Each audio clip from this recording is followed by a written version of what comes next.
Shabbat Shalom, I hope this finds you well. This week's Parsha is Pinchas. Pinchas is the name of this Parsha, yes, but Pinchas's narrative really happens at the end of last week's Parsha. So just to give us a little recap, at the end of last week's Parsha, we are told that Balam, the sorcerer, the prophet that was sent by the king of Moab to curse Bnei Israel, to curse the people of Israel, he doesn't succeed. He tries to curse Bnei Israel, but as God said, only blessings are able to come out of his mouth. So Bilam gives his 3 blessings and his story is over, except that it's not.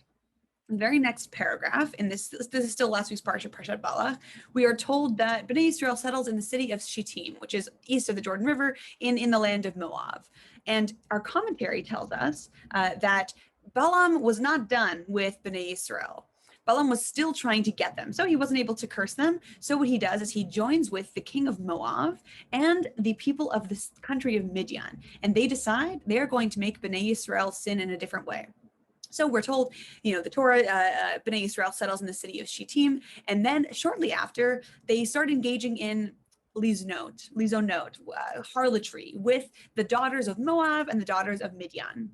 Harlotry. Okay, so it's kind of random. We have this, we have the story of Bilam and his donkey and all of this stuff, and suddenly we're talking about Bnei Israel, and they start engaging in harlotry. And this is because, like I said, Balaam goes to the king of Moab and says, you know what, we're going to take Bnei Israel down in a different way. We are going to entice their men and make them do sexual immorality.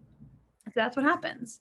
So the people get really, really riled up. Everyone is worshiping idols now because the women who they have relationships with encourage them to be idol worshipers. They come to the camp and they're literally at the Ohel Moed, the tent of meeting, where Moshe is, where he conducts a lot of the important meetings and things. And there are 2 people who conduct their relationship in front of the tent of meeting. This is Zimri from the tribe of Shimon, tribe of Simeon, and this woman named Cosby, who is a princess from Midian. So they are interacting with each other in front of the tent of meeting, and Moshe is immobile. Moshe doesn't do anything. Moshe cries and he's on the ground and he's like, what is going on? Oh my gosh. No one acts, except suddenly in comes our guy, Pinchas. So Pinchas is the grandson of Aaron. Pinchas grabs a spear and impales both of the 2 people interacting in front of the tent of meeting, in front of the Ohel Moed, and kills them. And this is a good thing? It was a good thing, yes. Everyone kind of was so caught up in the craziness of what was happening. They're worshiping idols, and then these 2 people are interacting romantically in front of the tent of meeting. There's a lot of things going on, and Pinchas is the one who takes the initiative and stops it from happening.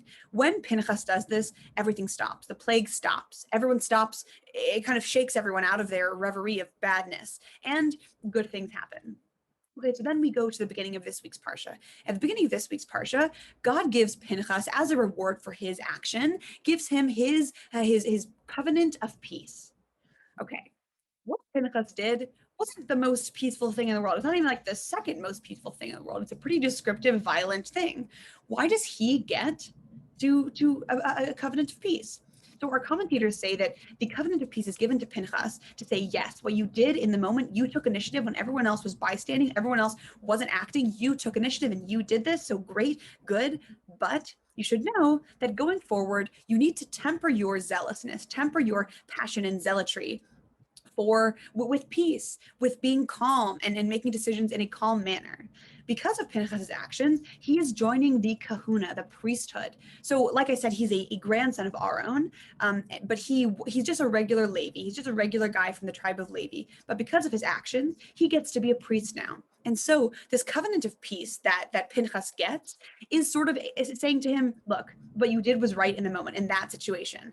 But now in your normal life, you gotta be a peaceful guy. You're gonna be a priest. Priests are people who are thoughtful, who do things with intention and meaning, and they can't be so violent and crazy. Okay, so that story of Pinchas and the covenant of peace passes. So. Okay, then we get a census. Again, just to remember, we are 40 years. 40 years have passed pretty much. We're like really close to entering the land of Israel. So a census is done, and some people are brought up. This man named Slofchad, who is from the tribe of Menashe, he dies in the desert, dies within the 40 years that have passed. And he has 5 daughters. He only has 5 daughters. He doesn't have sons. And at this time, like many things in the Torah and many things in history in general, when you don't have sons, you aren't able to pass on the land that is rightly yours. So Benot Zelofhad, the daughters of Zelofhad, come to Moshe and they say, look, our dad died in the desert. He wasn't part of that Korach craziness. If we remember Korach and the ground opening and swallowing up Korach. No. He wasn't part of that. He died of his own sin. But does he not deserve to have his own land in the land of Israel? His name will be forgotten. And so Moshe hears their quandary and knows that, moving on, the name of Zelophehad will not go on because he won't get any land because he only has daughters and the land will just go to other people in the tribe of Manasseh. Moshe goes to God and asks, and God says, yes, they're right. Give them the land. Whoa. That's super cool. Feminism, women getting things, women asking for things and getting them. That's what the story of Benot Zelofhad really represents. That's what we like to talk about. Women taking charge and doing things. I always get a little frustrated in this parsha because at the beginning of the parsha, we're talking about Pinchas, Pinchas who ends this this harlotry that's happening between Jewish men and non-Jewish women, and we were like, great. The commentary says that the Jewish men, they didn't really want to do it. It was the women that cajoled them into doing it. I don't think that's true. I think that they probably weren't that hard to convince. And so when we come to this next part, and we're talking about Benot Zelofhad, these women, empowered women are great, women can get things that they want. I have to wonder if the juxtaposition is sort of to make up for the fact that we're blaming the women for the situation that happens with Pinchas, that it's the women's fault for the men engaging in harlotry. And then we go to the situation of Benot Zelofhad. And again, it's not like, who knows if these things happen exactly chronologically in order, but we have it's a contrasting situation. Benot Zelofhad are women who are respectful, who care about the future of Bnei Yisrael, versus the women of Midian and Moab who were engaging in this harlotry don't necessarily. So either we're making up for it with talking about Benot Zelofhad, or we're kind of just showing that women are multifaceted human beings, that some can not care about the future and some can care about the future.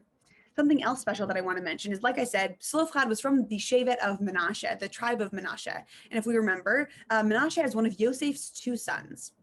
If we remember back in the story of Yosef, he asked that when he dies, his bones be interred in the land of Israel, which is special and a thing to talk about at another time. But we learn from that Yosef has a special place in his heart for the land of Israel, that he values the land of Israel. There's something inherently special and holy about the land of Israel. And so they are mentioned as being, from the tribe of Manasseh because, like we said, Manasseh was a son of Yosef. So within Manasseh, within Yosef, within people who are descendants of Moshe, of Yosef and Manasseh, is this inherent love for the land of Israel. Because again, what Benot Zelofhad were asking for is land that is in their father's name in the land of Israel. They'd be living in Israel anyway. So what's the reasoning for them to have their own specific land, for them to have their own special land allotted just for them? So that's the question here. What is so special? What is so inherently special about the land of Israel? And why was it important that Benot Zelofhad asked for this and got it? So I don't know. We have a lot of answers for this question. So I'd love if maybe we could talk about this. I look forward to hearing about it after. But Shabbat Shalom. Thanks so much for listening. I look forward to seeing you, God willing, next week.